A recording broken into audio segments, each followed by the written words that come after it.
Hey guys, it's a really big week for us this time. I don't know how many episodes we are in right now. We've been calling it as the Unnamed Cybersecurity Podcast. Well, we finally agreed on a name. It's now the Cyber Unfiltered Podcast, which pretty much describes what happens on these calls. We never know. We never know what's going to come out of the mouths of everyone here, but it is definitely cyber related and. Yeah, but like 70% of the unfiltered is coming from the upper right-hand quadrant of your screen right now. Well, in that I case, we thought should that, name but I it the didn't say Cyber. it. I was gonna say we should name it the Cyber Unhinged podcast then, because Cyber Unhinged. we're really gonna go deep. There was a bunch of them out before we didn't pick that one.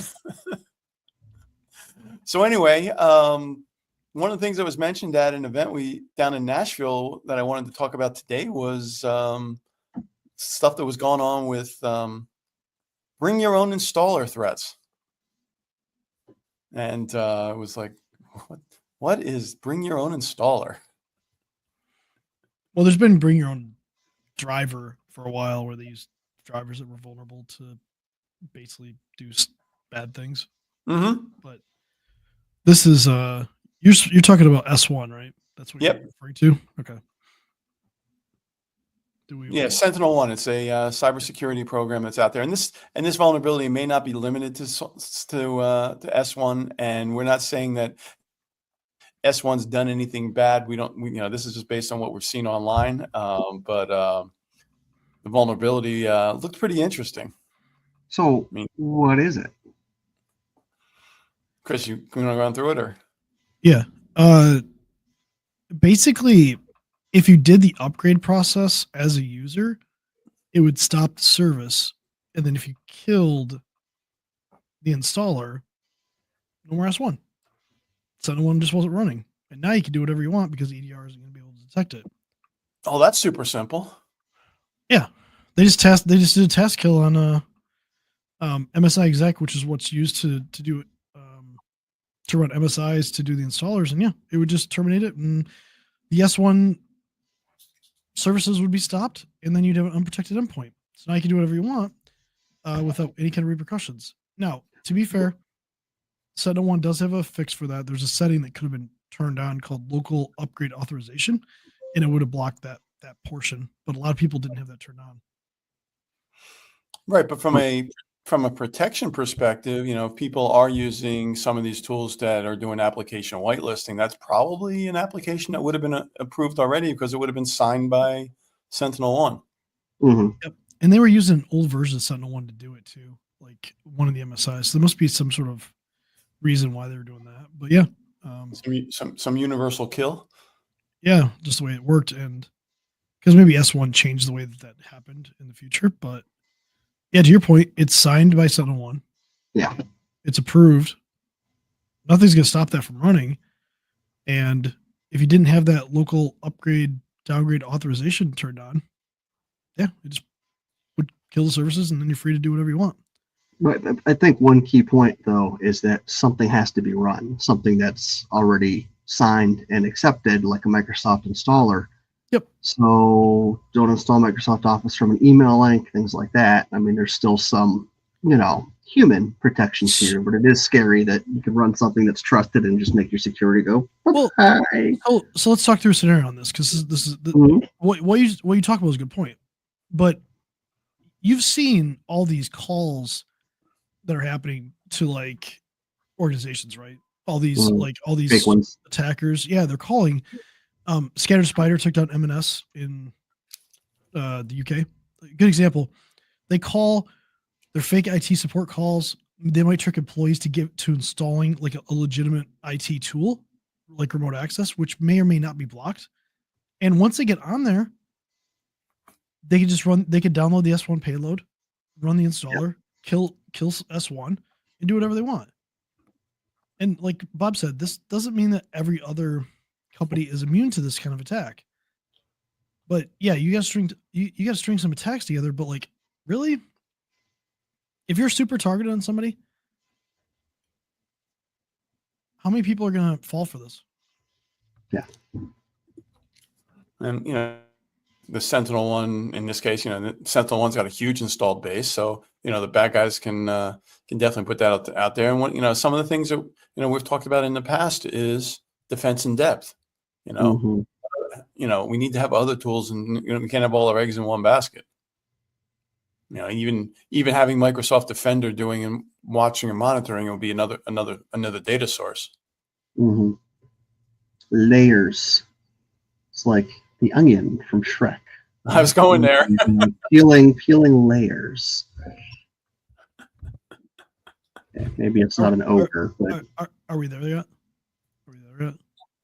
Oh, sorry. I thought we were just going. How about now? Yeah. How about now?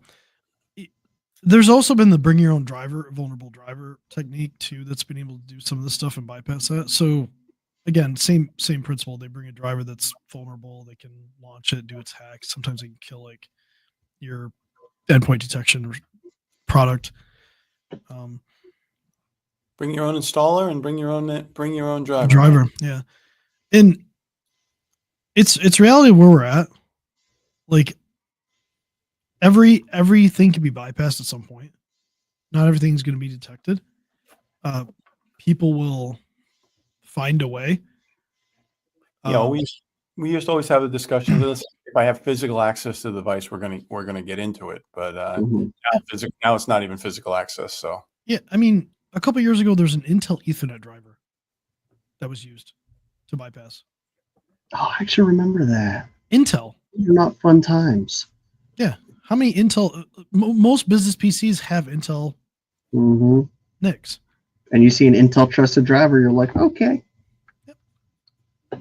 So, it's one of those things where it can happen. But what I'm seeing a lot more is just the calls, man, to like fake IT support calls.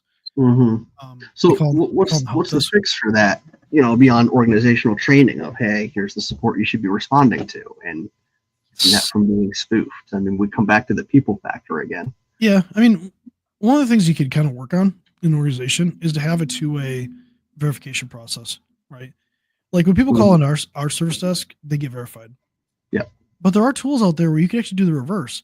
So you could say, you could give that to your customer and say, hey, if one of my people calls and somebody calls you and they're from X company, so Techie Gurus or whatever, you could do that. And then there would be a verification process that you would have to send them a code to verify that.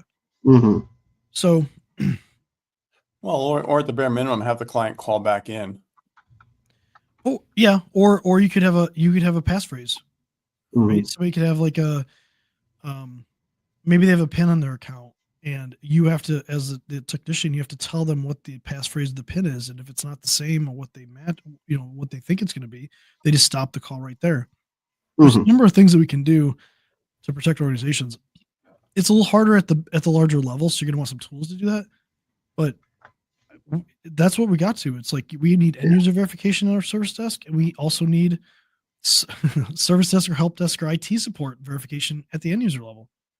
Yep. And it's some kind of process that everyone knows is the documented process, and this is how it's done. And I'm just coming back to this crap takes planning. And we all know processes fail, so this will fail at some point, right? Somebody will violate a process. Layers, Chris, layers. We're just working on a little layer here. I know, but I had like I talked about this earlier. I had a customer that was attacked via that email bomb situation where they got 20 people got like, I don't know, something like 500 emails a piece or something one day, and then a week later they tried to call and get them to they called them directly on Teams because Teams was open to external contacts, and then they tried to get to them to install, I forgot what remote access tool it was, but they tried to get them to install it and give them access to the PC. And that was a larger customer of mine, and they were attacked by a pretty large threat actor, but didn't go anywhere. It was stopped. Great. But we're seeing all these other companies are still suffering from this. Yeah, absolutely. The key is like continually evaluate the risks in your business and make changes based off of that. So if you don't like a risk cake with layers, I'm just stuck on food and layers. Dude, are you hungry? Are you hungry? I now? am actually. I am. Now that you mention it, yes. I think you and the Sorry. kids are watching Shrek tonight. I mean, Actually, yeah, I might.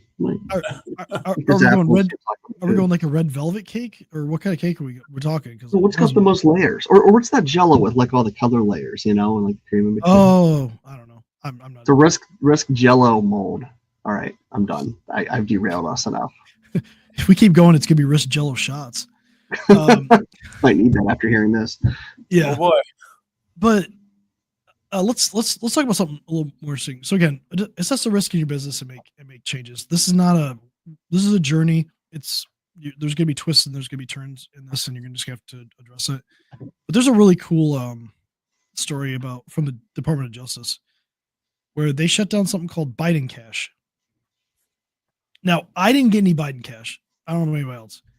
And this is a marketplace.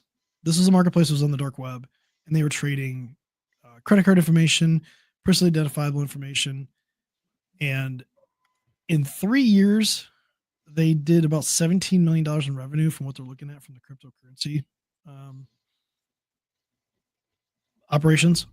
Okay. That was they had 117,000 customers, and it was like 15 million payment cards and personally identifiable information. A little bit of data. The DOJ and the FBI shut down 145 websites.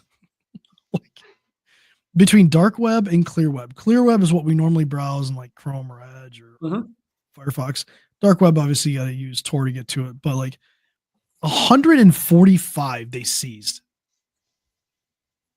That's significant. The most I've seen after that was like some phishing one that was shut down. It was like thousands of websites. They just spin them up and they buy them and whatnot. But this does give me warm fuzzies when they shut stuff down, though. Might take a while. Oh yeah, but just the amount of people that this affected, kind of crazy. Like, and there's one other thing that we should probably talk about. Do you remember when AT&T had their database stolen from Snowflake? Oh yes. Yeah. Yeah. Well, apparently all those social security numbers were decrypted. Oh, so it was just names, addresses, and phone numbers. So now they have everything. That's fun. Yeah. So they were encrypted. It was 86 million, and allegedly they were encrypted, but apparently somebody was able to decrypt them and post them on a dark web marketplace. And of the 86 million records, there are 44 million social security numbers. So how well was it encrypted, or how much power did they throw at this? That's impressive. I don't know. Oh, no one knows. It's just hearsay, but yeah, I'm curious. just kind of going through this, but that just came out in the last couple days. So if you're an AT&T customer, ever were an AT&T no, customer. yeah. This is gonna be If you're an AT&T customer ever, you're gonna get a letter from AT&T. Yeah, and it was all because they were using Snowflake, and I forgot how they got their Snowflake hacked. But Snowflake is just it's like a big database, data warehousing on the internet. So it's a platform. That's because everything is safe in the cloud. Well, it is when you set it up properly. When you don't, I was going to say, if it's well managed, problems, right? Yeah. So they do. Yeah. So anyway, that's some of the news that we have. Not great news. Let's say happy news. Anybody have happy news? Even though I'm hungry, I've got a snack. Okay. Matt's got snacks. That's always a happy time. That does make me happy. I'll share something. We had a new customer situation, and we came in at the 11th hour, and they were trying to get a phone system installed with fiber and everything like that. And all this stuff was bought before we got there. There's been a struggle for a couple weeks. Finally, we were able to work it out with the phone company. They're out there today. They're installing the phones. Everything's good. They moved, but this was like super stressful for my team over the last couple weeks. Mm-hmm. Knocked out of the park. We got everything working. We got them. We finally got the phone company to work with us to get a solution for the customer. So it's a win for everybody. They're happy. Their employees were getting a little irritated. not by us, but just by how long it was taking. So Sure. but yeah, big win for my team. My team knocked out of the park and spent a lot of That's time out great. there. And made the customer feel good. And yeah, it's not necessarily cyber related, but Well, no, but it'll it's good come news. together at some point. Yeah. And I was able to go visit a friend on a plane and then get to deal with this. But funny story about that. I flew to Orlando. We'll end with this. I flew to Orlando on Friday. And let's My make it trip quick for the story. I wasn't on that plane. Yeah, Bob was on the plane. So Bob always has travel problems. I normally don't have travel problems. I boarded a plane at 7:50 in the morning from Detroit. I was just flying to Orlando to visit a friend who's having a rough go. I didn't get to Orlando until 1:30 because I look out the window and we're over the ocean. And I'm like, why are we over the ocean? 15 minutes later, the pilot comes on and says, hey, they had a storm in Orlando and they cut off flights. So we've been circling for like 15 minutes. He's like, we'll find out more in 15 more minutes. So we kept circling. And eventually they're like, you know what? We don't have enough fuel to do this anymore. We have to now go to Jacksonville to refuel. So we land in Jacksonville on the runway. Yeah. So we have to go to Jacksonville on the runway. And we sit out there. They bring up the refuel. They have to do all the new paperwork, new flight plan, all that stuff. And people are losing their mind. Kids are like screaming. Kids are like wanting to get off the plane. They wanted their Disney fix, right? And finally we take off. It's 26 minutes to Orlando. This one kid, we land and we get to the jetway. This kid looked like Barry Sanders hitting a hole running to the bathroom. I mean, just straight up the middle of the thing. I don't know how he got by all these people. The kid's gonna be a superstar. That's my story. Everything's safe. My flight back was uneventful. I had a good trip, but my friends in a better position, had a good time. But yeah, Friday. Cool. Anyway, till next week, gentlemen. Till next week. Signing off. Safe, guys.